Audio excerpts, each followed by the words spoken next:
पूर्णमुदच्यते पूर्णस्य पूर्णमादाय पूर्णमेवावशिष्यते। ॐ शान्तिः शान्तिः शान्तिः। शङ्करं शङ्कराचार्यं केशवं बादरायणं सूत्रभाष्यकृतौ वन्दे भगवन्तौ पुनः पुनः। ईश्वरो गुरुरात्मेति मूर्तिभेदविभागिने व्योमवद्व्याप्तदेहाय दक्षिणामूर्तये नमः। ॐ शान्तिः शान्तिः शान्तिः। विद्याविलासेन भूतभौतिकसृष्टयः तन्नौमि परमात्मानं सच्चिदानन्दविग्रहम्। ओम शांति शांति शांति। स्वामी जी जी यहाँ पे सब जगह अवच्छिन्न ही लिखा है और अवच्छिन्न का अर्थ विशिष्ट उपहित उपलक्षित कुछ भी हो सकता है जी। तो फिर ये जो उपलक्षण को व्यावर्तन करने के लिए जो कहा वो तो ठीक ही है, उसका क्यों कहा कि जरूरत नहीं है? नहीं, लक्षण मतलब जो ज्ञानगत प्रत्यक्षता का जो प्रयोजक कहा उसमें तो आवश्यकता नहीं है ना, कि उपाधि है ना। प्रमाण अवच्छिन्न शब्द से भले ही तीनों लिया जाता है लेकिन हमें उपाधि ही विवक्षित है, जबकि उपलक्षण की शंका थी उसका वारण करने के लिए विषय का विशेषण दिया गया है वर्तमानत्व। अब यदि ये वर्तमानत्व विशेषण नहीं भी होता तो भी प्रमाणावच्छिन्न चैतन्य का विषयावच्छिन्न चैतन्य के साथ जो अभेद वह यदि ज्ञानगत प्रत्यक्षता का प्रयोजक मानते तो भी उपाधि यदि है तो फिर तो वहाँ विषय वर्तमान ही है, तो वर्तमान लिखने की क्या आवश्यकता थी, क्या आवश्यकता है। इस प्रकार की शंका होने पर ये उन्होंने कहा कि विषय में उपलक्षणता का निराकरण करना है। ये न समझे कि वहाँ पर विषयावच्छिन्न का मतलब विषयोपलक्षित चैतन्य, ये शंका न आए, तो इसका वारण करने के लिए वर्तमानत्व यह विषय का विशेषण देना चाहिए। लेकिन अवच्छिन्न का अर्थ तो उपलक्षित भी हो सकता है, उपहित तो कहीं लिखा नहीं है, सब जगह अवच्छिन्न ही है। तो अवच्छिन्न का अर्थ उपलक्षित तो ये कहा आपको, वैसे तो यही होता है। अवच्छिन्न का अर्थ विशिष्ट और उपहित दो अर्थ होते हैं, विशेषण वाला और उपाधि वाला। अच्छा, तो उपलक्षित नहीं होता है अवच्छिन्न का अर्थ? हाँ ऐसा। अब यहाँ पर इन्होंने शंका तो उठाई कि विषयावच्छिन्न कहने से विषय से उपलक्षित भी आ सकता था। वह आपको वैसे एक शंका हो सकती है उत्थाप्य आकांक्षा करके कि कैसी किसी को आ सकता है कि कदाचित ये अवच्छिन्न शब्द से क्या उपलक्षित तो विवक्षित नहीं। अब शंका करने वाले को क्या है, विषय विद्यमान न होने पर भी विषय पहले था तो उसके साथ वृत्त्यावच्छिन्न चैतन्य का अभेद है। सुख पहले था और अभी उसको विषय करने वाली वृत्ति हो गई है। तो विषय से अवच्छिन्न चैतन्य का वृत्त्यावच्छिन्न चैतन्य के साथ अभेद कहने का मतलब क्या है, विषय से उपलक्षित चैतन्य ऐसा करेंगे तो अभेद है अभी। वही स्मृति ज्ञान में प्रत्यक्षता का प्रसंग का वारण करने के लिए ये कहा कि विषय जो है वह उपलक्षण नहीं अपितु विषय उपाधि है। माने अवच्छिन्न का अर्थ उपलक्षित नहीं होता है, माने उपहित विशिष्ट ही होता है। हाँ ऐसा ही किया जाता है। अब शंका तो उठाई गई कि अवच्छिन्न का अर्थ यदि कोई इस प्रकार से करे, ऐसे समझे जैसे विशेषण वाला अवच्छिन्न है, उपाधि वाला अवच्छिन्न है, वैसे उपलक्षण वाला भी अवच्छिन्न है, इस प्रकार से यदि कोई कहे तो उसको वारण करने के लिए विशेषण दिया है कि वर्तमानता होनी चाहिए। नहीं तो यदि प्रमाणोपहित चैतन्य का विषयोपहित चैतन्य के साथ अभेद ऐसा कहेंगे तो विषय की विद्यमानता ही माननी पड़ेगी। लेकिन अवच्छिन्न शब्द का प्रयोग किया है तो उस अवच्छिन्न शब्द के कारण से यहाँ पर शंका हो गई थी कि अवच्छिन्न शब्द से उपहित लेना है या उपलक्षित लेना है। यदि उपलक्षित लेंगे तब फिर दोष आता, स्मृति में अतिव्याप्ति होती, तो उसका वारण करने के लिए वर्तमानता ऐसा विशेष विषय का विशेषण दिया गया है। तो यदि उपाधि मानी जाती तो कोई आवश्यकता नहीं है उस वर्तमान पद की। लेकिन उपलक्षण की यदि शंका हो जाए, उपलक्षणता की यदि हमें यहाँ पर आशंका हो जाए, तब फिर दोष है, स्मृति में अतिव्याप्ति है, उसका वारण करने के लिए विषय में वर्तमानत्व विशेषण दिया है। तो वृत्त्यावच्छिन्न चैतन्य का वर्तमान विषयावच्छिन्न चैतन्य के साथ अभेद, यह ज्ञानगत प्रत्यक्षता का प्रयोजक है। इसको स्वीकार करने पर भी दोष दिया गया कि जब शब्दादिक प्रमाणों के द्वारा स्वकीय धर्मादि का बोध होता है, तो वहाँ धर्मादि विषयावच्छिन्न चैतन्य और उनको विषय करने वाला वृत्त्यावच्छिन्न चैतन्य, इनका अभेद है। शब्द प्रमाण के द्वारा जब वृत्ति बनी है तब, अनुमान प्रमाण से जब वृत्ति बनी है तब, तो वहाँ धर्म और अधर्म का भी प्रत्यक्ष हो जाना चाहिए। शब्द प्रमाण से जो धर्माधर्म का ज्ञान, अनुमान प्रमाण से जो धर्माधर्म का ज्ञान, उसमें भी प्रत्यक्षता का प्रसंग है। मतलब विषय का वर्तमान यह विशेषण जोड़ने पर भी दोष है, धर्माधर्मादि का प्रत्यक्ष होना चाहिए। इस प्रकार की शंका करने पर सिद्धांत ने उत्तर दिया कि हम विषय का और एक विशेषण जोड़ेंगे। एक तो वर्तमानत्व हमने पहले जोड़ा ही है, अभी हम योग्यत्वस्यापि विषय विशेषणत्वात्, योग्यत्व में भी विषय की विशेषणता होने के कारण से, अर्थात प्रमाण चैतन्य का योग्य वर्तमान विषयावच्छिन्न चैतन्य के साथ अभेद ही ज्ञानगत प्रत्यक्षता का निमित्त है। जहाँ ये हो तो वहाँ ज्ञान प्रत्यक्ष है। ये मतलब क्या, वृत्त्यावच्छिन्न चैतन्य और योग्य वर्तमान विषयावच्छिन्न चैतन्य, इन दोनों का अभेद ही ज्ञानगत प्रत्यक्षता का निमित्त है, इस प्रकार से कहा गया।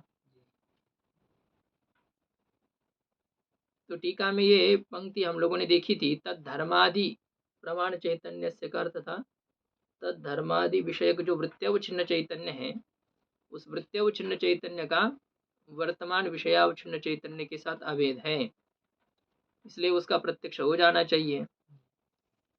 आगे प्रत्यक्षत्व प्रयोजके योग्यत्वस्यापि विषय विशेषणत्वात् धर्मादेश्च अयोग्यत्वात् नातिव्याप्ति परिहरति। सिद्धांति इसका समाधान करता है कि प्रत्यक्षत्व का जो निमित्त हमने कहा है, तो उसमें योग्यत्वस्यापि विषय विशेषणत्वात्, योग्यत्व में भी विषय की विशेषणता होने के कारण से, योग्यत्व भी विषय का विशेषण है, इसलिए धर्मादेश अयोग्यत्वात्, धर्मादि जो है वो अयोग्य है, तो वह योग्य न होने के कारण से, प्रत्यक्ष योग्यता उनमें न होने के कारण से नातिव्याप्ति ही, धर्मादि के ज्ञान में अतिव्याप्ति नहीं है, क्योंकि धर्मादि में योग्यता का अभाव है। योग्यत्व का मतलब क्या है, कहते योग्यत्व से प्रत्यक्ष योग्यत्व से, प्रत्यक्ष योग्यता का उसमें अभाव होने के कारण से। पूर्व पक्षी कहता है ननु सुखादेहे धर्मादेश अंतःकरण धर्मत्व विशेषात् कस्यचित् योग्यत्वं कस्यचित् न इत्यत्र किम नियामकम। कहते सुख दुखादि अधर्मादि, ये दोनों में भी अंतःकरण की धर्मत्व की समानता है कि नहीं, दोनों भी अंतःकरण के धर्म है, दोनों मतलब सुखादि और धर्मादि। बुद्धि सुख दुख इच्छा द्वेष प्रयत्न, ये जो 6 धर्म है, ये भी तो अंतःकरण के धर्म है, और धर्म अधर्म संस्कार, ये भी अंतःकरण के धर्म है। तो इनमें से 6 धर्म तो प्रत्यक्ष है और 3 धर्म तो प्रत्यक्ष नहीं है, तो इसमें क्या कारण है, ऐसा क्यों, कुछ प्रत्यक्ष और कुछ अप्रत्यक्ष क्यों? जब दोनों भी अंतःकरण के धर्म है, सुख दुखादि भी और धर्मादि भी, तो अंतःकरण के धर्मत्व की समानता होने से किसी में योग्यता और किसी में योग्यता का अभाव, इत्यत्र किम नियामकम, यहाँ पर क्या नियामक है, इसमें क्या संपादक क्या है, निमित्त क्या है, क्यों ये योग्य और क्यों ये अयोग्य। इस प्रकार की, ब्राह्मण के पुत्र है, ये तो ब्राह्मण और ये तो शूद्र है, भाई ये भी ब्राह्मण का पुत्र ये भी ब्राह्मण का पुत्र, तो उसको तो ब्राह्मण कह रहे हैं और इसको शूद्र क्यों कह रहे हैं, ये होता है कि नहीं, दोनों में भी तो समानता स्वीकार करनी चाहिए। ये शंका करने पर सिद्धांती मूल में कहता है कि अंतःकरण धर्मत्व विशेषे अपि किंचित अयोग्यम किंचित योग्यम इत्यत्र फलबल कल्प्य स्वभाव एव शरणम। अंतःकरण की धर्मत्व की समानता होने पर भी, अंतःकरण निरूपित धर्मत्व दोनों में भी समान होने पर भी, सुख दुखादिक और पाप पुण्यादि, इनमें अंतःकरण की धर्मत्व की समानता है, अर्थात दोनों भी अंतःकरण के धर्म हैं। जो दो समुदाय हैं, दोनों प्रकार के अंतःकरण के धर्म ही हैं। होने पर किंचित अयोग्यम किंचित योग्यम, लेकिन कुछ योग्य है और कुछ अयोग्य है। अब इसमें क्या नियामक है, क्यों योग्यता अयोग्यता का यहाँ स्वीकार किया जाता है? तो कहते इत्यत्र फल बल कल्प्य स्वभाव एव शरणम। तो यहाँ पर क्या है? फल बल कल्प्य, फल रूपी बल से, फल ही क्या है? बल है, और फल रूपी बल से कल्पनीय जो स्वभाव है, वो स्वभाव ही इसमें आश्रय है और कोई नहीं है। इसका सब फल है, मतलब कार्य को देख करके उस प्रकार से आप समझो कि धर्म का प्रत्यक्ष नहीं हो रहा है और सुख दुखादि का प्रत्यक्ष हो रहा है। तो सुख दुखादि का प्रत्यक्ष हो रहा है इसलिए योग्य है, धर्म आदि का प्रत्यक्ष नहीं हो रहा है इसलिए अयोग्य। ऐसा क्यों? क्यों क्या है? वो दिख रहा है, ऐसा ही है, जैसा है, जैसे अनुभव में आ रहा है उसी प्रकार से, और कोई इसमें निमित्त नहीं है और उसमें कुछ कह नहीं सकते हैं। सभी पशुओं की पूंछ होती है, आदमी की क्यों नहीं होती है? क्यों नहीं होती? नहीं होती तो नहीं होती है, दिख रही है जैसा है। मनुष्य 2 पैर से चलता है, पशु 4 पैर से चलते, ऐसा क्यों? वो भी प्राणी, ये भी प्राणी, वो उसमें और कोई ये नहीं है, कोई अलग से आप निमित्त नहीं बता सकते हैं क्या है। जैसे ये फल से ही, फल के, फल रूपी सामर्थ्य के द्वारा कल्पनीय जो स्वभाव है ये समझना है। मिर्ची में तीखापन है और गन्ने में तीखापन क्यों नहीं? एक ही तो जमीन में बोए जाते हैं, दोनों पास पास में ये है, लेकिन मिर्ची तीखी है और गन्ना मीठा है, क्या है? उनका स्वभाव है। ये जो स्वभाव है ये फल रूपी बल के द्वारा कल्पनीय ये स्वभाव होता है, जिसका जैसा है वैसा वो रहेगा। और यदि ये स्वभाव की कल्पना नहीं करेंगे, स्वभाव यदि इसमें आश्रय नहीं मानेंगे, तो फिर तो आपके मत में भी, न्याय के मत में भी, सुख दुख आदि के किसके धर्म है? आत्मा के धर्म है। और धर्म आदि किसके धर्म है? आत्मा के धर्म है। तो हम जिसे अंतःकरण के धर्म मानते हैं, आप उसे आत्मा के धर्म मानते हो, तो क्या आपको धर्मादि का प्रत्यक्ष होता है? नहीं होता है। क्यों नहीं होता है? आत्मधर्मत्व तो समान है दोनों में। तो आत्मधर्मत्व की समानता होने पर भी सबका स्वभाव है, अलग अलग है। कोई दिखने योग्य है और कोई दिखने योग्य नहीं है, उसके अपने अपनी एक स्थिति है, उसका अपना अपना एक स्वरूप है। कोई दिखता है, कोई नहीं दिखता है। ऐसा क्यों? क्यों ऐसा क्या है? ये जो जैसा है वैसा है, इसमें क्यों क्या, ये कोई उत्तर नहीं है। अन्यथा यदि स्वभाव ही यहाँ पर आश्रय ऐसा कहा, और अन्यथा यदि स्वभाव को आश्रय नहीं स्वीकार करेंगे, तो न्याय मते अपि आत्मधर्मत्व विशेषात, न्याय मत में भी क्या है? आत्मधर्मत्व की समानता होने के कारण से सुखादिवत धर्मादेहे अपि प्रत्यक्षत्वापत्तिर दुर्वारा, सुखादि के समान धर्मादि में भी प्रत्यक्षत्व के प्रसंग का वारण करना कठिन है, वारण नहीं कर सकते वो। ठीक है, हमारे ऊपर आपने आक्षेप किया तो ठीक, हम आपके ऊपर आक्षेप करेंगे तो क्या समाधान दोगे आप? क्योंकि क्या है, दोनों में आपत्ति समान है और दोनों का समाधान समान है। तो वहाँ पर नैकः पर्यनुयोक्तव्य तादृक अर्थ विचारणे, क्या कहते हैं उसमें? हाँ, जिन नहीं, एक और दो और मध्य नहीं, कुछ शुरुआत ऐसा ही है कि जिसमें शंका भी समान है और जिसका समाधान भी समान है। तो उस प्रकार के विषय में कोई एक आक्षेप करने योग्य नहीं होता है, दोनों भी एक जैसे हैं। उसमें तुमने ऐसा क्यों किया, अरे तुमने ऐसा क्यों किया, ऐसा जब दोनों तरफ से होता है तो उसमें ये दोनों में से एक कोई दबाने योग्य नहीं होता है। जैसे कोई है वो इधर से इधर खिसका तो वो भी इधर से उधर खिसका चला गया, तो ऐसा जब होगा तुम क्यों आगे आ गए, अरे तुम क्यों आगे आए, जैसे तुम आ गए तो हम भी आ गए। तो इस प्रकार से यहाँ इस स्थल पर ऐसे परिस्थिति में कोई एक आक्षेप करने योग्य नहीं होता है, दबाने योग्य नहीं होता है।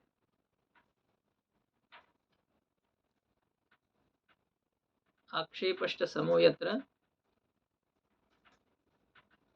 तत्समाधानो भी, ऐसा कुछ है, उसका समाधान भी समान हो।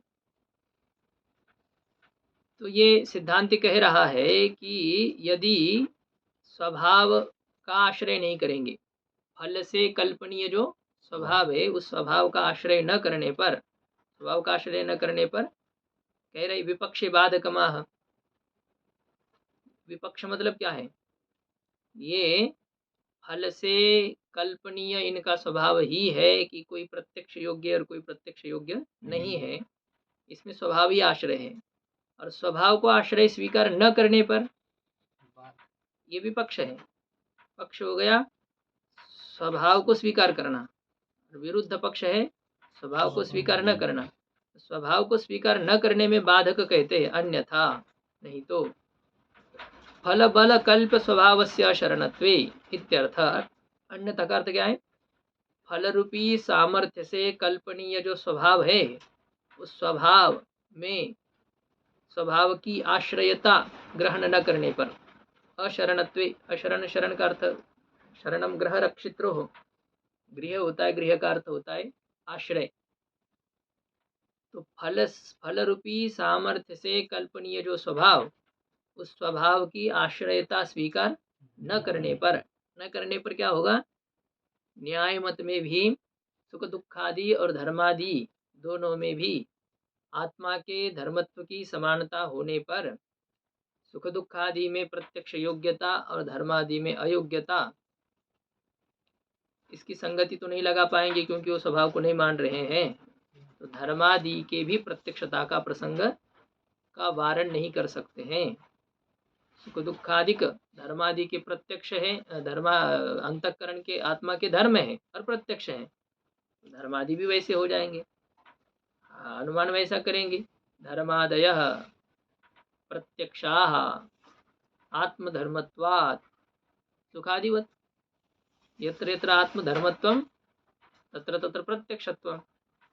जैसे सुखादि वैसे धर्मादि भी यदि आत्मा के धर्म है तो उनका भी प्रत्यक्ष हो जाना चाहिए। इस प्रकार से ये तो आपत्ति हम भी करेंगे, उसका वारण आप क्या करोगे? तो स्वभाव ही ऐसा मानना पड़ेगा कि धर्मादि का स्वभाव है वो प्रत्यक्ष योग्य नहीं है, और सुख दुखादि का स्वभाव है वो प्रत्यक्ष योग्य है। ठीक, यहाँ तक ये विचार हो गया। अभी प्रमाण चैतन्य का योग्य वर्तमान विषयावच्छिन्न चैतन्य के साथ अभेद ही ज्ञानगत प्रत्यक्षता का निमित्त है, प्रयोजक है। नैयायिकों ने क्या प्रयोजक माना था? इंद्रियजन्य ज्ञानत्वम, इंद्रियजन्यत्वम, इंद्रियजन्य ज्ञानत्वम। इंद्रियजन्य ज्ञानत्वम ही क्या है? प्रत्यक्षता का प्रयोजक है। सिद्धांत कह रहा है ये है प्रमाण चैतन्य का योग्य वर्तमान विषयावच्छिन्न चैतन्य के साथ अभेद।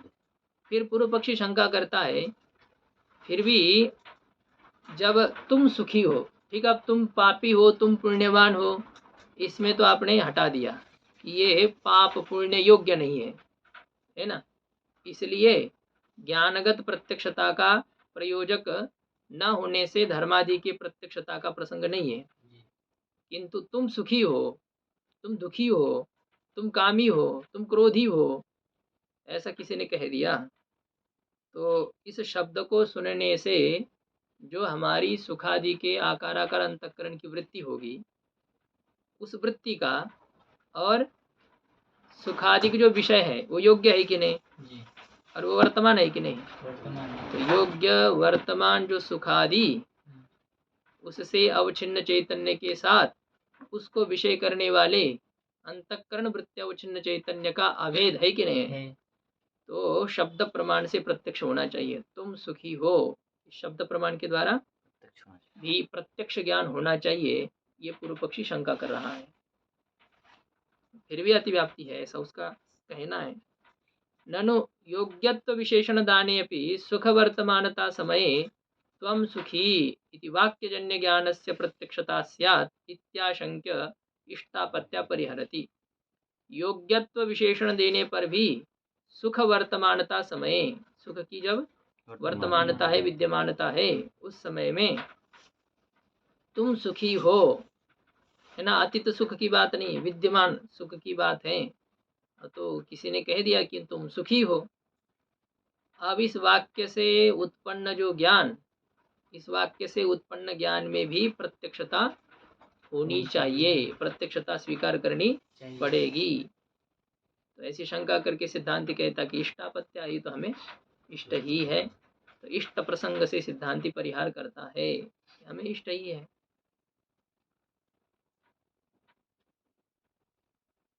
यदि जंगल को आग लग जाएगी तब तो जंगल जल करके खाक हो जाएगा, कहे आक्षेप करे। अब इसमें क्या आक्षेप, सही तो है, जंगल को आग लगने पर जंगल तो नष्ट ही होगा।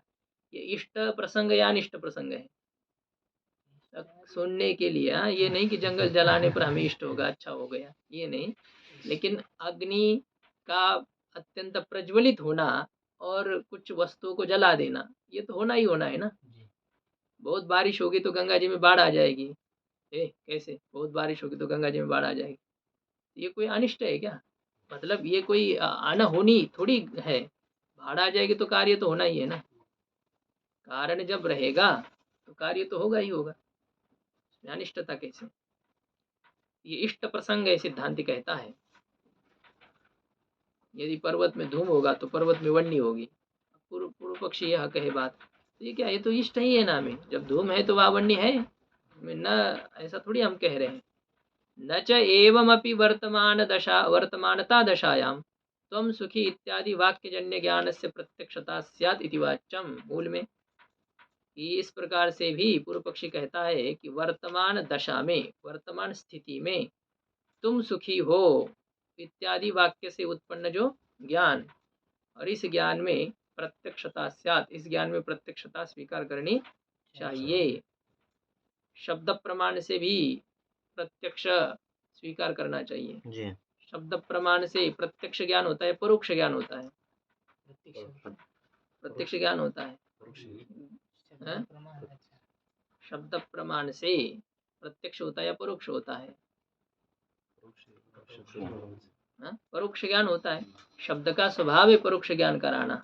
शब्द सुन करके हमें क्या है, शब्द का प्रत्यक्ष होता है। उन शब्द से घटित वाक्य से जो अर्थ का ज्ञान हो रहा है वो तो परोक्ष ही हो रहा है। बद्रीनाथ में हिम की वर्षा हो रही है, इस समय बद्रीनाथ में हिम की वर्षा हो रही है, प्रत्यक्ष होगा है कि नहीं आपको? शब्द से प्रत्यक्ष थोड़ी होता है, शब्द से परोक्ष ज्ञान होता है। शब्द का प्रत्यक्ष, हाँ, शब्द का प्रत्यक्ष हो गया। शब्द आप श्रोत्र से सुन रहे हैं तो उसका तो प्रत्यक्ष हो रहा है, लेकिन उन शब्द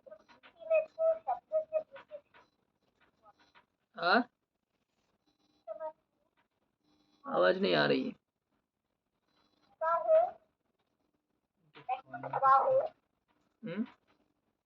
ये किसका, एयरटेल का प्रॉब्लम है क्या? है माता जी का फोन बहुत पुराना। अच्छा, पुराने फोन का क्या मतलब है? रेंज जब फुल हो तो फोन की क्या बात होती है? अच्छा, पूर्व पक्षी का ये कहना है कि शब्द प्रमाण से परोक्ष ही ज्ञान होता है हमेशा, क्योंकि प्रत्यक्ष प्रमाण और शब्द प्रमाण अलग है ना।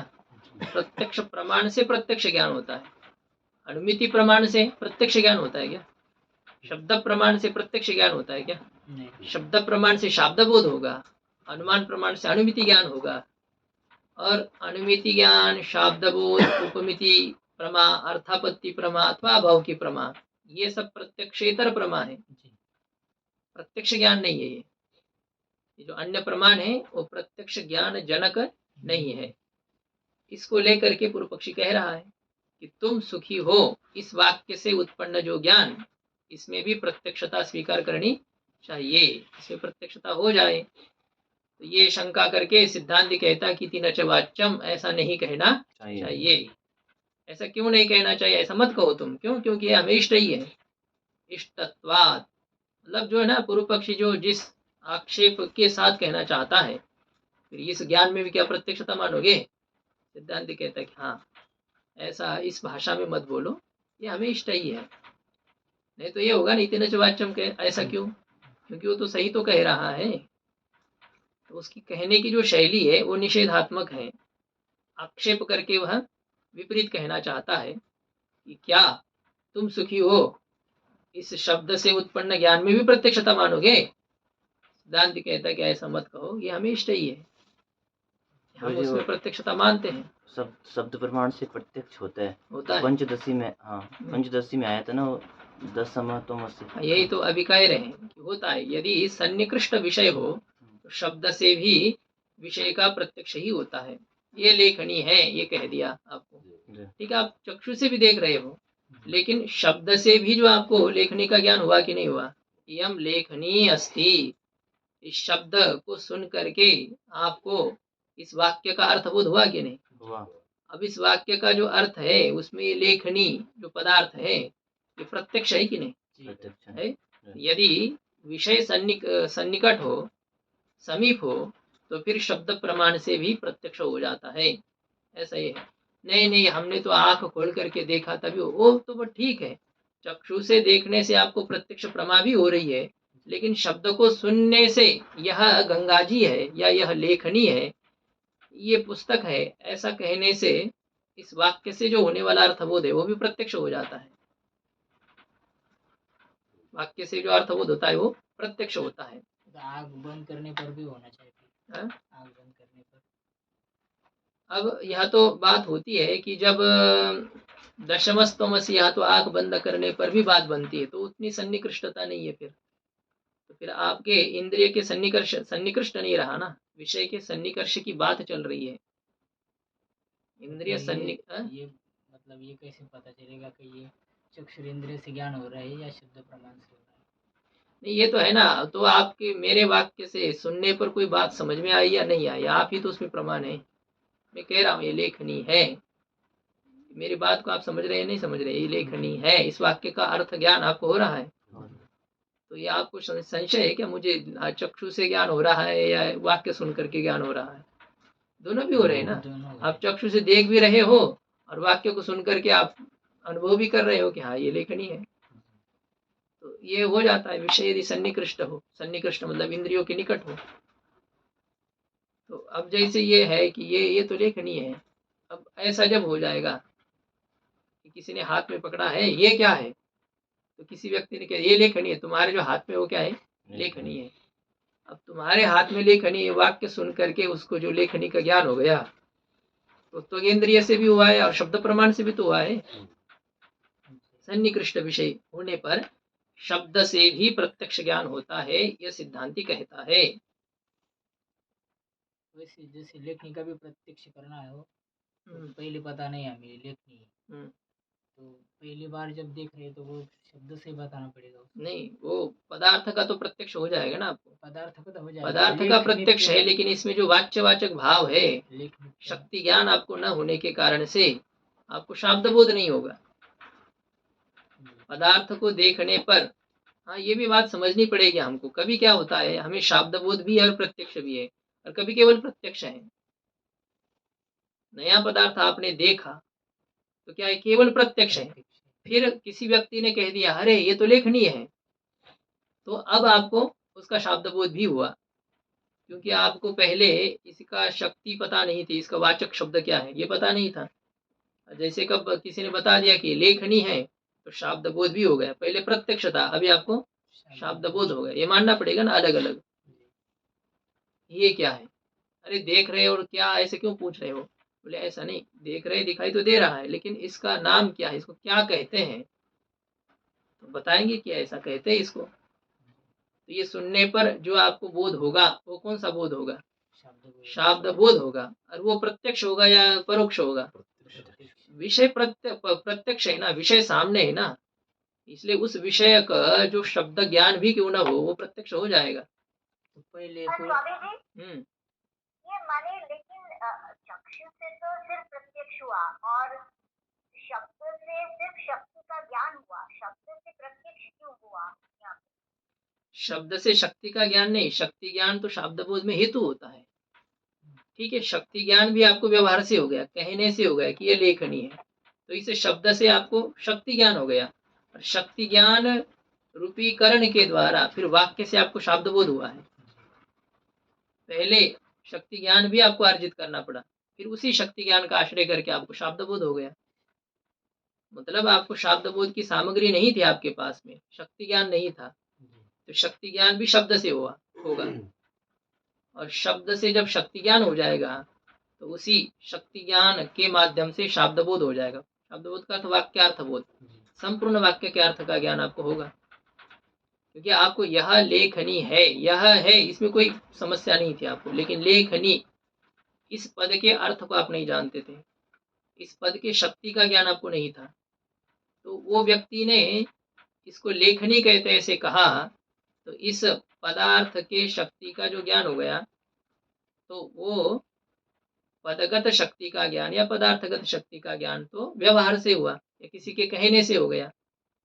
शक्ति ज्ञान के जितने हेतु है आपने कोश में देख लिया, व्याकरणोपमा क्या है कहते हैं उसमें, शक्ति ग्रहो व्याकरणोपमानात् कोशाप्त वाक्यात् व्यवहारतश्च वाक्यस्य शेषात् विवृतेर्वदन्ति सानिध्यतः सिद्धपदस्य वृद्धाः। वाक्य से भी शक्ति ज्ञान हो जाता है, तो कहने से शक्ति ज्ञान हो गया, शक्ति ज्ञान होने पर शब्द बोध हो गया। तो शब्द प्रमाण ने केवल शक्ति का ज्ञान कराया ऐसा नहीं, शब्द प्रमाण ने अर्थबोध कराया है पूरा, वहां तक वो शब्द प्रमाण है। जब तक मतलब ये क्या वस्तु ये पता नहीं तब तक तो निर्विकल्प की ज्ञान है। फिर निर्विकल्प कैसे ज्ञान है? उसमें विकल्प क्या है? उसमें तो है ना, आप देख रहे हैं ना, पूरा ही ज्ञान हो रहा है। यहाँ यह कुछ है, या आप भले कह सकते ये क्या है, यह कुछ है, ऐसा ही आप कह रहे हो। पदार्थ तो आप देख ही रहे हो ना, पदार्थ तो देख रहे, लेकिन जैसे घटत्व है ना, घट का ज्ञान हो रहा है, वैसे तो नहीं हो रहा ना। नहीं, आपको पता नहीं है कि ये घट है, इसमें घटत्व रहता है, इसका संबंध है। तो क्या जब आप न्याय नहीं पढ़े थे उस समय आपको यह घट है, ये जो प्रत्यक्ष हो रहा था, तो उसको निर्विकल्प कहते हैं क्या? उसमें देखो, पशु पक्षी भी अनुमान करते हैं, अनुमान करते हैं तो उनको तो कोई पता नहीं कि पक्ष किसे कहते हैं, प्रतिज्ञा वाक्य क्या है, हेतु क्या है, उदाहरण क्या है, अनुमान करते हैं ना वो। अनुमान से अनुमिति ज्ञान उनको हो ही रहा है, शब्दावली उनको पता नहीं है। पदार्थ को तो देख रहे, जान रहे हैं, सभी है। यह भी है कि इसमें कुछ ना कुछ धर्म है, कुछ ना कुछ धर्म के कारण से इसका अमुक ज्ञान हो रहा है, यह है। लेकिन उस धर्म का नाम क्या है, उस धर्मी को क्या कहते हैं, ये आपको पता नहीं है। पदार्थ का प्रत्यक्ष हो रहा है, देख रहे हैं उसको, उस समय तो निर्विकल्प की मानना पड़ेगा। उसको निर्विकल्पक नहीं कहेंगे, तो उसमें आपको नाम आदि का पता नहीं है, तो उसको निर्विकल्पक थोड़ी है। हाँ, आप उसको महत्व नहीं देंगे जब तक आपको उसकी विशेषता पता नहीं है तब तक। लेकिन आप देख रहे, अनुभव कर रहे हैं ना। आपको कहा था किसी डॉक्टर हमारे साथ में रहता है, लेकिन वो किसी को बताता नहीं है, तो हम उनको पहचानते अच्छी तरह से या नहीं पहचानते? पहचानते हैं। अब वो चला गया तो किसी ने कह दिया वो तो बहुत बड़े डॉक्टर थे, तो क्या अभी आपको उनका प्रत्यक्ष हो गया? पहले प्रत्यक्ष नहीं था क्या? जो डॉक्टर था उसका प्रत्यक्ष था कि नहीं था? था ना, वो व्यक्ति का तो प्रत्यक्ष था। हाँ, उसमें जो गुण है, विशेष है, वो आप नहीं जानते थे, लेकिन फिर भी आप उसको, उसका प्रत्यक्ष किया है आपने। आप कहते हैं अरे हम तो अच्छे से जानते हैं उनको, तो प्रत्यक्ष होता है। और यदि ऐसे ही हर जगह पर ये हम कहेंगे कि शब्द के माध्यम से ही हमें प्रत्यक्ष हो जाएगा, तब तो फिर प्रत्यक्ष की बात कहाँ उठेगी? पहले प्रत्यक्ष क्या, पहले शब्द प्रमाण ही लागू हो जाएगा। फिर शब्द प्रमाण पहले शक्ति बोध कराएगा, तो फिर आप चक्षु से देखोगे तो आपको प्रत्यक्ष होगा। ये बात माननी पड़ेगी। पहले देखने पर वो शब्द से ज्ञान होगा। अभी पहली बार जब देख रहे, अभी एक पता चला कि ये लेखनी, तो लेखनी तो ना, सब लेखनी का ज्ञान हो गया अभी एक बार हमें। तो दूसरी बार लेखनी देखेंगे तो भी पता चलेगा हमें ये लेखनी। तो दूसरी बार प्रत्यक्ष होगा चक्षु से। हाँ, पहली बार शब्द बोध हो जाएगा। मतलब शब्द से कहना पड़ेगा। नहीं कहना तो देखिए, शक्ति ज्ञान के लिए आपको चाहिए ना, व्यवहार से हो चाहे जिस प्रकार से हो, शक्ति ज्ञान आपको होगा। उस वस्तु को देखने के लिए आपको क्या समस्या है? देखने के लिए तो वो है ना, आप उसको जाने, पहचाने न पहचाने, ये क्या है, कैसा, इसमें क्या विशेषता है, भले आप नहीं जानते हो, आपको पता नहीं, किंतु प्रत्यक्ष आप कर रहे हो ना, उसका देख रहे हो ना। चक्षु का विषय क्या है? चक्षु का विषय वह जो पृथ्वी, जल, तेज, इन तीनों में से बना हुआ कोई उसका कार्यभूत पदार्थ है, बस उसको दिखाना है।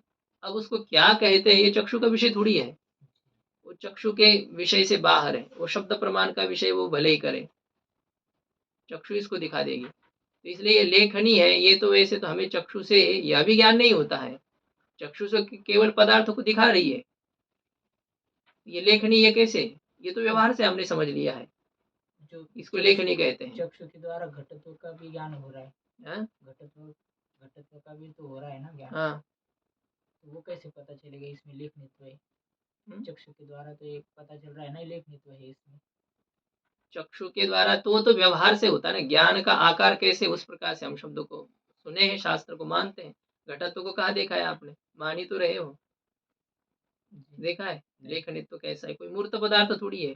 नैयायिक कह रहे हैं तो हम स्वीकार कर रहे हैं, हमें प्रत्यक्ष हो रहा है। कैसे प्रत्यक्ष हो रहा है, क्योंकि यह घट है, यह ज्ञान हमें हो रहा है, क्योंकि ये लेखनी है, यह ज्ञान हमें हो रहा है, इसलिए हम कहते हैं कि नहीं, लेखनित्व को भी हमने देख लिया, क्योंकि विशिष्ट बुद्धिम प्रति विशेष ज्ञान से हेतुत्व विशेषण ज्ञान से, तो ये उनका ही तो नियम है, उनके नियम को आश्रय करके हम यह श्रद्धा पूर्वक स्वीकार कर रहे हैं कि हमें लेखनित्व दिखाई दिया।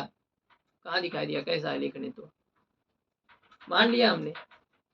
तो इस प्रकार से यह है कि ये इन पदार्थों के नाम आदि जो होते हैं ये इंद्रियों के विषय नहीं होते, वैसे वो तो शब्द प्रमाण के विषय हैं, लेकिन उन शब्द प्रमाण के द्वारा जब शक्ति का ज्ञान होता है तो इतने वो घुल मिल जाते हैं कि आपको लगता है कि मैंने लेखनी को देख लिया, आपने केवल इस ऐसे पदार्थ को आपने देखा है। लेखनी ये नहीं ज्ञान कराती कि चक्षु लेखनी है, ऐसा ये तो शक्ति ग्रह आपको हो चुका है पहले, और आपका एक अंदाजा है। अब ये अंदाजा क्या, ये तो इतना सुदृढ़ हो जाता है कि नहीं ये लेखनी है तो लेखनी ही है, ऐसा हो जाता है। तो ये एक पदार्थ विशेष के जो नाम होते हैं वो नाम आदि को कोई चक्षु के विषय नहीं रहते हैं ना, लेखनी ये शब्द है ना, ठीक है नहीं, और शब्द की शक्ति इस पदार्थ में, तो न लेखनी शब्द का चक्षु से कोई मतलब है, न लेखनी जो शक्ति है लेखनी की उससे भी चक्षु का कोई मतलब नहीं है। फिर भी अब ये एक दूसरे के माध्यम से क्या करते हैं, इतनी वो सुदृढ़ता से बता देते हैं। नहीं, मुझे ये नहीं पता चला लेखनित्व का ज्ञान चक्षु के इंद्रिय के द्वारा कैसे कह रहे थे। ये तो कह रहे नहीं, ये लेखनी है, यह ज्ञान जब चक्षु से आप स्वीकार कर लिया तो लेखनित्व भी आपको चक्षु से दिखाई दिया। यद वस्तु ये न इंद्रिय न गृह्यते तद्गत जाति ही तदा भावष्टते न इंद्रिय न गृह्यते, ये नहीं अपने उनके नियम है। इस नियम को लेकर के आपको मानना पड़ रहा है कि हाँ मैंने देखा, मनुष्यत्व को मैंने देखा, मैंने पशुत्व को देखा, दिखाई दिया मुझे। अब कैसे दिखाई दिया, कहाँ दिखाई दिया, वो दिखाई देने की चीज नहीं, हर एक चीज को दिखा थोड़ी सकते आप। खुशबू आ गई तो मैंने खुशबू का अनुभव किया, तो दिखाओ खुशबू कहाँ है, वो दिखाने का विषय नहीं है ना, वो तो सूंघने का विषय है। तो यह है कि वो पदार्थ मूर्त नहीं है, अमूर्त है।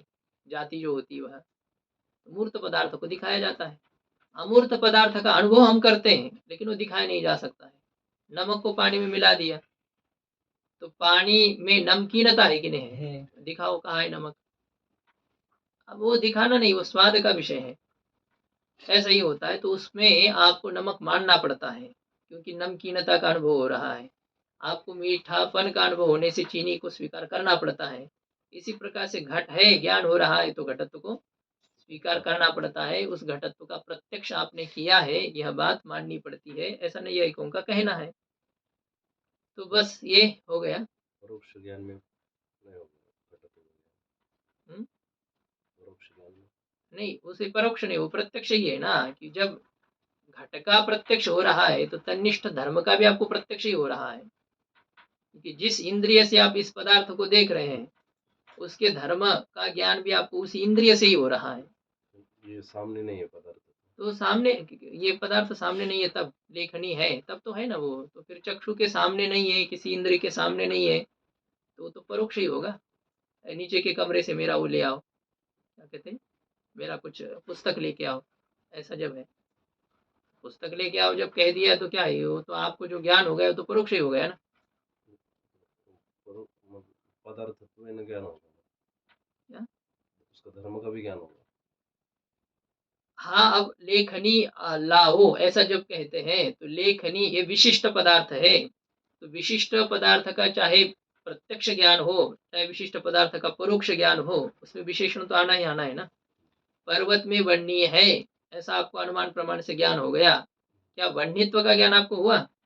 हुआ, क्योंकि विशिष्ट का मतलब ही होता है विशेषण से युक्त है वो, तो उसमें विशेषण तो रहना ही है ना।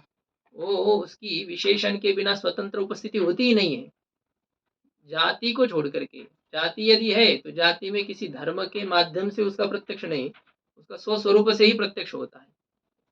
लेकिन घट का ज्ञान हमेशा घटत्वेन होगा, वर्णी का ज्ञान हमेशा वर्णित्वेन होगा, अर्थात वर्णित्व के साथ वर्णी का ज्ञान होगा, घटत्व के साथ घट का ज्ञान होगा, चाहे प्रत्यक्ष हो चाहे परोक्ष हो। हाँ, केवल घटत्वम ऐसा कहेंगे, अब वहां पर भी शब्द का प्रयोग करने पर तो घटत्वत्व तक जाना पड़ता है, नहीं तो जाति का बोध कराने के लिए और किसी धर्म की आवश्यकता नहीं पड़ेगी। मतलब उसमें जो प्रवृत्ति निमित्त होता है ना, तो उसकी आवश्यकता, प्रवृत्ति निमित्त क्या कहा है उसको, ऐसे कुछ शब्द का प्रयोग है नैयायिक में, न्याय में, कि वो उसको किसी धर्म तक जाने की आवश्यकता नहीं रहेगी।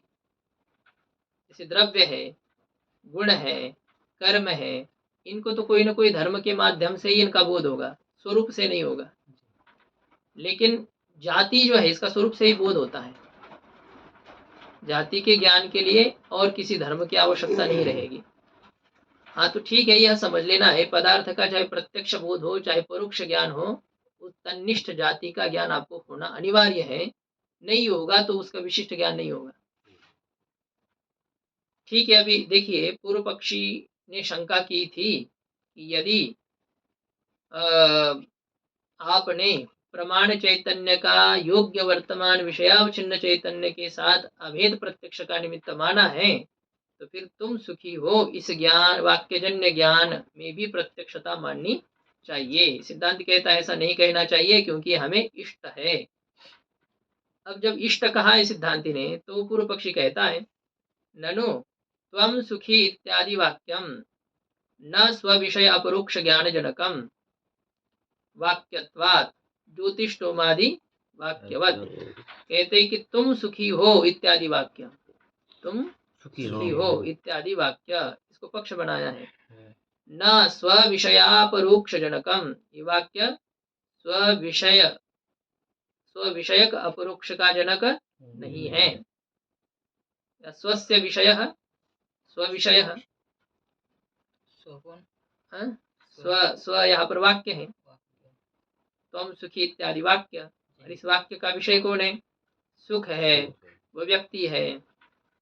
तो वह जो वाक्य का विषय सुखादि, वो सुखादि ही विषय है जिस अपरोक्ष ज्ञान के, स्व विषय अपरोक्ष ज्ञान, खुद के विषय का जो अपरोक्ष ज्ञान, विषय से अपरोक्ष ज्ञान में ऐसा करो, स्वस्य विषय स्व विषय तस्य अपरोक्ष ज्ञानम स्व विषय अपरोक्ष ज्ञानम तस्य जनकम, तीनों भी करना है, षष्ठी समासी। वाक्य का विषय जो सुखादि, उसके प्रत्यक्ष ज्ञान का जनक यह वाक्य नहीं है।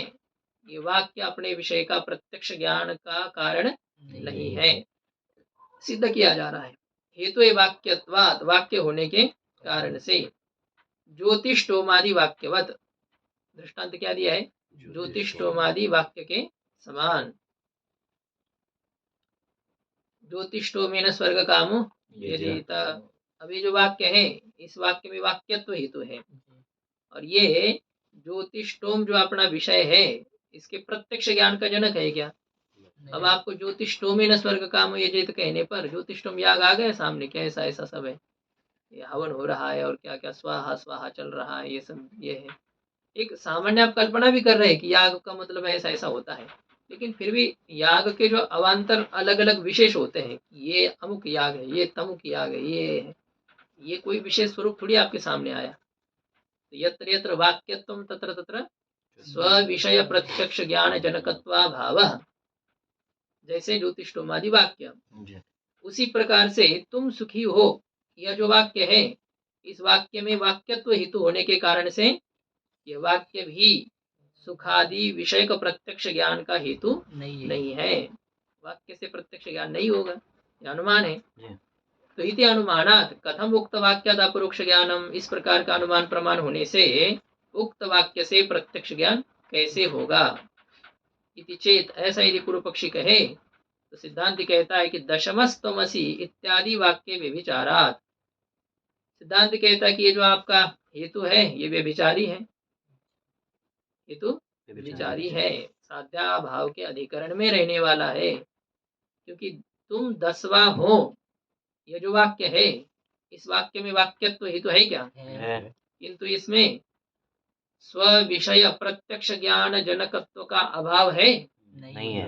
अपने विषय के प्रत्यक्ष ज्ञान के कारणता का अभाव नहीं, अभी तो ये अपने विषय के प्रत्यक्ष ज्ञान का हेतु है। इसका मतलब इसमें साध्य है क्या?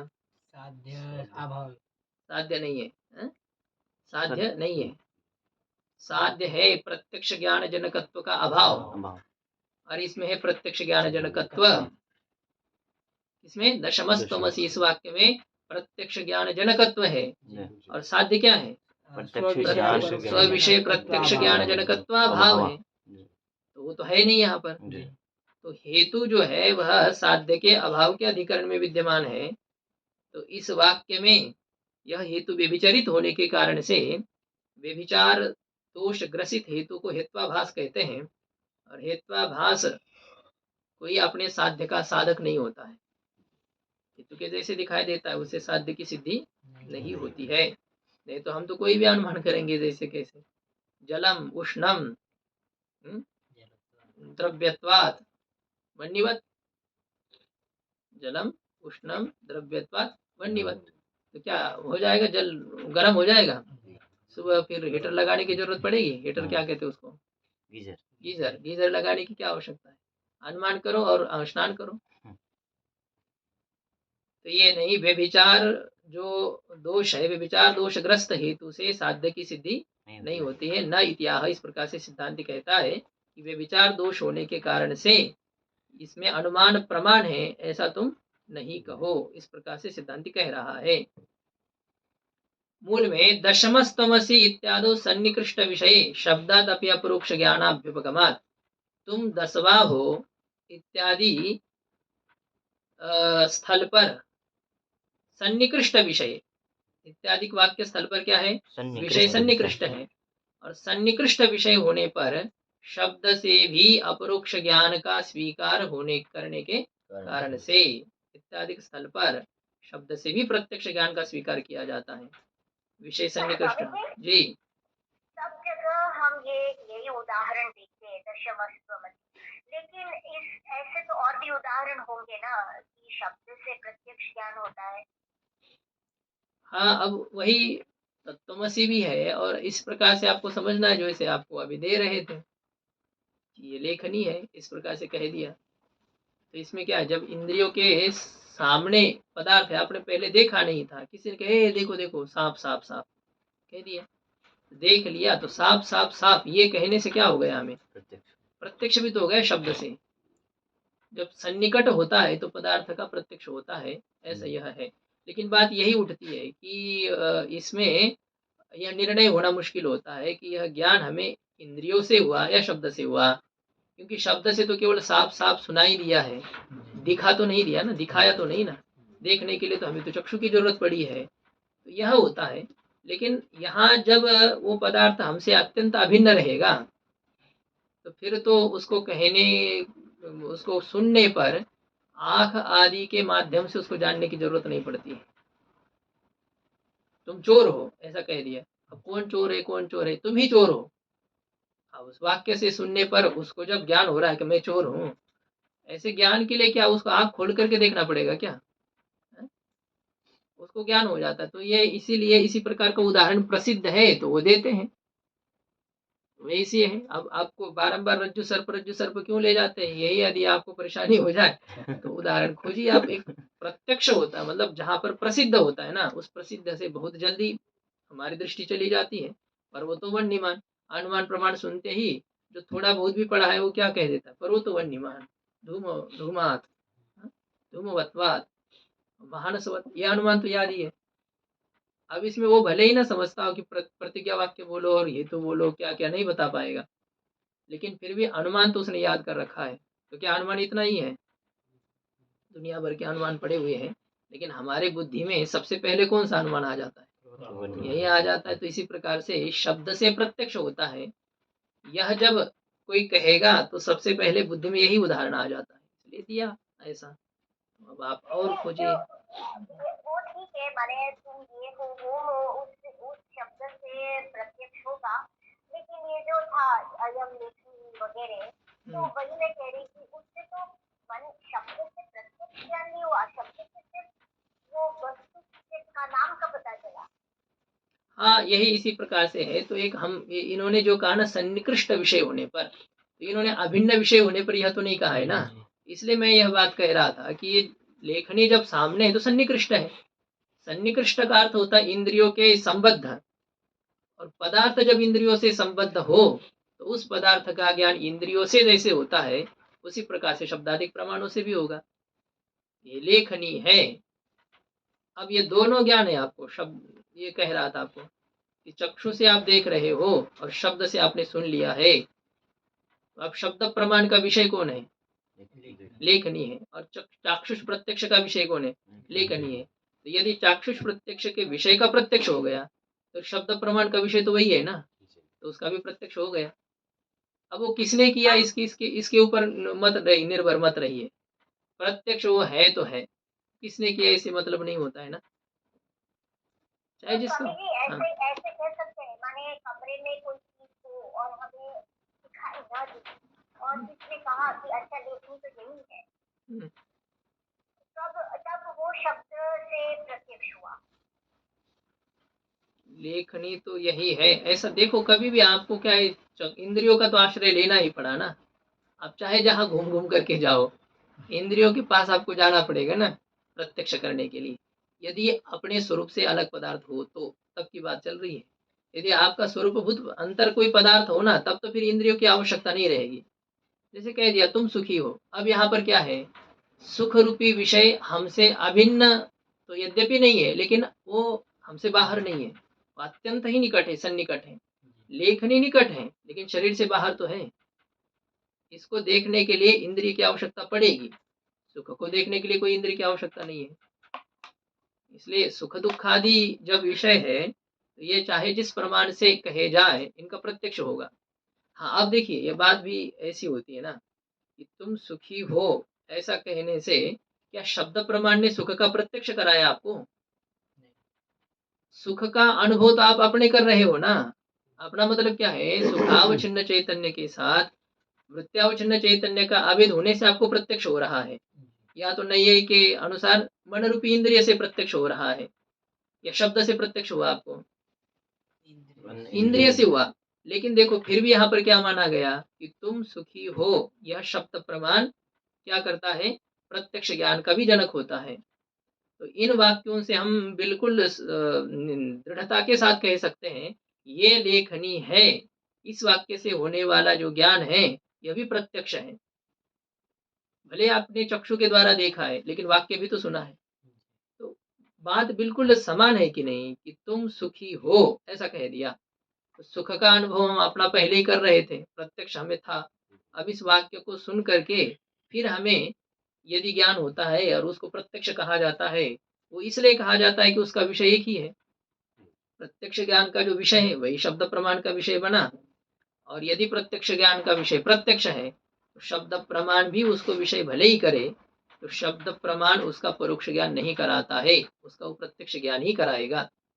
ऐसा है, दोनों मिल जाएंगे ना। प्रत्यक्ष का अनुकरण शब्द प्रमाण वहां पर करेगा, वो अपना अलग से ज्ञान नहीं पैदा करेगा, अलग से मतलब परोक्ष ज्ञान नहीं पैदा करेगा, वो प्रत्यक्ष ज्ञान ही होगा। ठीक है, दोनों प्रमाणों की गति तो हो गई, दोनों प्रमाण प्रवृत्त होकर के उस पदार्थ विषय के दो ज्ञान आपको हो गए। इस लेखनी पदार्थ विषय का आपको कितने ज्ञान हो जाएंगे? दो ज्ञान। एक तो चक्षु से चाक्षुष प्रत्यक्ष हो गया, और दूसरा शब्द प्रमाण से भी प्रत्यक्ष प्रमा हो गई। ये सन्निकृष्ट विषयक ऐसा इसको कहा है। तो जो माता जी कह रहे हैं कि इसमें दशमस्तमसी की क्या जरूरत है, यम लेखनी, ठीक, यह भी हम कहने में कोई हमें क्या कहते हैं ना, मतलब थोड़ी भी तकलीफ का अनुभव नहीं करना चाहिए, क्योंकि जब तुम सुखी हो यह ज्ञान को यदि प्रत्यक्ष माना जा रहा है वाक्यजन्य ज्ञान को, तो फिर ये लेखनी है, इस ज्ञान को भी, शब्दजन्य ज्ञान को भी प्रत्यक्ष मानने में कोई आपत्ति नहीं है। ये ज्ञान भी शब्द प्रमाण से हो रहा है लेकिन प्रत्यक्ष है। ठीक है, प्रत्यक्ष प्रमाण भी इसमें है, हम कहाँ नहीं कह रहे, दोनों दोनों है ना, दोनों के द्वारा हो रहा है, दोनों के द्वारा दोनों अलग अलग हो रहा है। प्रत्यक्ष प्रमाण ने लेखनी विषय प्रत्यक्ष ज्ञान किया, शब्द प्रमाण ने भी लेखनी विषय प्रत्यक्ष ज्ञान उत्पन्न किया। क्या एक पदार्थ विषयक अनेक ज्ञान अनेक प्रमाण उत्पन्न नहीं कर सकते हैं? कर सकते हैं ना। इसी पदार्थ को आप प्रत्यक्ष प्रमाण से भी जान सकते हैं। अच्छा, इसी पदार्थ को आप अनुमान प्रमाण से नहीं जान सकते हो? अनुमान प्रमाण से भी जान सकते हैं ऐसा। अब ये विचार करते करते फिर हम फिसल भी जाते रास्ते से। कभी ये हो जाता है कि यदि शब्द प्रमाण से इस विषय का प्रत्यक्ष आपने मान लिया, फिर अनुमान प्रमाण से भी इस विषय का प्रत्यक्ष स्वीकार करना पड़ेगा। किंतु कहीं पर भी अनुमान से प्रत्यक्ष होता है बात नहीं है, लेकिन हम अनुमान करेंगे यम लेखनी, लेखनी पदवाच्यत्वात्, अथवा क्या कहेंगे इसमें जो है ना लेखनीत्व, लेखनीत्वात् जो करते हैं ना, क्या है, इदम आकाशमिति व्यवहर्तव्यम शब्द गुणकत्वात्, मतलब एक तो लक्षण को हेतु बनाते हैं, लक्षण है ना, वो दो कोई बातें थी कि इदम आकाशमिति व्यवहर्तव्यम, क्या कहा है, शब्द गुणकत्वात्, शब्द गुण वाला होने के कारण से, अथवा और एक देते हैं इसमें हेतु, और एक दिया जाता है कुछ है, एक तो लक्षण को ही हेतु बना करके उसमें शब्द के व्यवहार की सिद्धि की जाती है। ठीक है, यह बात आपकी चल रही है। मैं कह रहा था कि इसमें भी हम अनुमान यदि करेंगे, यम लेखनी और हेतु क्या देंगे, लेखन करणत्वात् यन्नैवं तन्नैवं घटवत्। तो इस अनुमान के द्वारा हमें इस लेखनी विषय कौन सा ज्ञान हो रहा है? अनुमान प्रमाण से अनुमिति ज्ञान हो रहा है, लेकिन ये अनुमिति ज्ञान अप्रत्यक्ष ही है। देख रहे हैं ना, यम लेखनी क्या है, प्रत्यक्षेन आकलितम अप्यर्थम अनुमानेन बुभुत संते तर्क रसिकाः। तो इसका मतलब वहां पर अनुमान के माध्यम से भी प्रत्यक्ष आपको मानना पड़ेगा। जब आप तुम सुखी इस वाक्य से प्रत्यक्ष स्वीकार कर रहे हो तो यह बात आएगी। इसमें ज्यादा चर्चा नहीं, लेकिन है, इसलिए क्या हमसे बिल्कुल सन्निकट हो या हमसे अभिन्न पदार्थ हो ना, तो ऐसा ही शब्द प्रत्यक्ष करता है। तुम सुखी हो इस शब्द से प्रत्यक्ष कहना, यहाँ पर सिद्धांत इष्टता तो कह रहा है, लेकिन ये आपत्ति आ जाएगी सब जगह। फिर अनुमान प्रमाण से भी सन्निकृष्ट विषय में प्रत्यक्ष होगा, फिर उपमान प्रमाण से भी सन्निकृष्ट विषय में प्रत्यक्ष होगा, अर्थापत्ति प्रमाण से भी सन्निकृष्ट विषय में प्रत्यक्ष की आपत्ति आ जाएगी। तो फिर तो प्रत्यक्ष ज्ञान के जनक सभी प्रमाण मानने पड़ेंगे सन्निकृष्ट विषय स्थल पर, ये दोष आ जाएगा। इसलिए शब्द प्रमाण से प्रत्यक्ष होता है, ये बात जो कही गई है तो वह तब कही है जब वह विषय हमसे अभिन्न हो। दशमस्त्वमसि, यहाँ हमें किसी इंद्रिय की आवश्यकता नहीं है। वाक्य को सुनने के लिए श्रवण इंद्रिय चाहिए, लेकिन अर्थबोध कराने के लिए आपको किसी इंद्रिय की जरूरी है क्या? आपको देखना पड़ेगा कि अपने तरफ, अरे मैं ही हूँ 10वां, न आपको अपने को चखना पड़ेगा, न आपको अपने को देखना पड़ेगा, अरे मेरे कान में फूको थोड़ा सा, मुझे पता नहीं आ रहा है कि मैं 10वां हूँ। ऐसा किसी को फूकने से, किसी को क्या कहने से मुझे अपने दशमत्व का ज्ञान होता है क्या? वहां मेरे स्वरूप के बोध के लिए मुझे किसी इंद्रिय की आवश्यकता नहीं पड़ती है। ऐसे स्थल पर शब्द प्रमाण से प्रत्यक्ष भले ही माना जाए, लेकिन सन्निकृष्ट विषय स्थल पर यदि प्रत्यक्ष स्वीकार किया जाएगा तब तो बहुत अति प्रसंग हो जाएगा। बात ऐसी यहाँ पर इन्होंने कही है। तुम सुखी हो इतने कहने से तो सुख का अनुभव नहीं होगा ना, मतलब प्रत्यक्ष कैसे होगा? जब आपके पास सुख है ही, आप सुख से युक्त थे ही, और मैंने कह दिया कि तुम सुखी हो, ऐसा कहने से आपको सुख का ज्ञान नहीं हुआ क्या? सुख जब होता है, जब विषय से सुख होता है ना, तभी कहेंगे कि सुख हो रहा है मुझे। ऐसे किसी कहने से थोड़ी सुख का प्रत्यक्ष होगा। नहीं, कहने से बात नहीं चल रही है। आप किसी सुख, किसी विषय का उपभोग कर रहे हैं, अरे यार बहुत आप संतुष्ट दिखते हो, तो कोई विषय आपके पास है ना जिसका आप उपभोग कर रहे हो। उसी समय हमने कह दिया कि आप बहुत सुखी हो, आज तो आप बहुत खुशी लग रहे हैं, आप बहुत सुखी लग रहे हो, तो आप उसी में ही थे, किसी विचार में कोई आपको मिल गया था, उसी में आप थे। और उसी समय मैंने आपको कह दिया कि आप सुखी हो, तो मेरे वाक्य से आपको सुख उत्पन्न होगा ये नहीं हम कह रहे हैं। वाक्य क्या पदार्थ को उत्पन्न करता है क्या? नहीं। ये लेखनी है, इसका मतलब क्या इस वाक्य ने लेखनी को उत्पन्न किया? ये नहीं, जो है उसका बोधन कर रहा है ना शब्द प्रमाण। तो आप में सुख था, मैंने कह दिया कि आप सुखी हो, तो आपको ज्ञान होगा कि नहीं होगा? पहले ही आपका सुख का ज्ञान है ही, मेरे कहने से भी आपको हो रहा है। मेरे कहने से जो सुख का ज्ञान वो शब्द प्रमाण से हुआ, और आप जिसका प्रत्यक्ष कर रहे थे वो तो प्रत्यक्ष प्रमाण से हुआ था। तो दो प्रमाणों से आपको सुख का बोध हो रहा है ना। हमें अनुमान प्रमाण भी करूंगा, भवान सुखी मुखस्य विकासात, मुख आदि का आपका दिखाई देने के कारण से, और यन्नैवम तन्नैवम करेंगे किसी रोगी के जैसे। तो ये तो अनुमान प्रमाण से भी मैं जब कहूंगा तो भी आपको क्या होना चाहिए? अपने सुख का प्रत्यक्ष ज्ञान होना चाहिए। शब्द प्रमाण से आपको अपने सुख का जैसे प्रत्यक्ष हो रहा है, प्रत्यक्ष प्रमाण से तो प्रत्यक्ष है ही है, शब्दादिक प्रमाणों से भी प्रत्यक्ष होगा यदि विषय सन्निकृष्ट हो तो। तब की बात यह चल रही है। तो इसलिए जो अनुमान किया पूर्व पक्षी ने, एक तो वह उस अनुमान का हेतु भी विचारी है, दूसरी बात यह भी है कि इस अनुमान में उपाधि दोष है, सोपाधि का यह हेतु। एक हेतु में अनेक दोष रह सकते हैं क्या? कई दोष रह सकते हैं, पांचों के पांचों भी दोष रह सकते हैं। तो इसमें उपाधि भी है, सोपाधिक हेतु ही है। तो इस अनुमान में उपाधि क्या है? तो टीका में बताया कि उक्त अनुमाने असन्निकृष्ट विषयत्व उपाधि ही। इसमें क्या उपाधि है? असन्निकृष्ट विषयत्व। मतलब यह है कि अब देखो उपाधि का अर्थ क्या होता है? साध्य व्यापकत्व सति साधना व्यापकत्व उपाधि। साध्य है स्व विषयक प्रत्यक्ष ज्ञान जनकत्वाभाव, स्व विषयक प्रत्यक्ष ज्ञान जनकत्वाभाव, यह है साध्य। तो यत्र यत्र स्व विषयक प्रत्यक्ष ज्ञान जनकत्वाभावः तत्र तत्र असन्निकृष्ट विषयत्वम्। असन्निकृष्ट विषयत्व दिया है क्या? तो वो तो आ जाएगा ना उसमें, असन्निकृष्ट विषयत्व ही मानना पड़ेगा, क्योंकि सन्निकृष्ट विषयत्व कहेंगे तो फिर यत्र स्व विषयक, अच्छा अनुमान क्या था आपका वो भी देखिए, थोड़ा सा वहां भी लग रहा है कि ननु त्वं सुखी इत्यादि वाक्यम न स्व विषया परोक्ष ज्ञान जनकम या न स्व विषय परोक्ष ज्ञान जनकम, क्या लिखा है अनुमान? स्व विषया परोक्ष ज्ञान जनकम, विषया है ना, विषया। हाँ विषया, स्व विषयक अपरोक्ष ज्ञान का जनक नहीं है, ये साध्य है।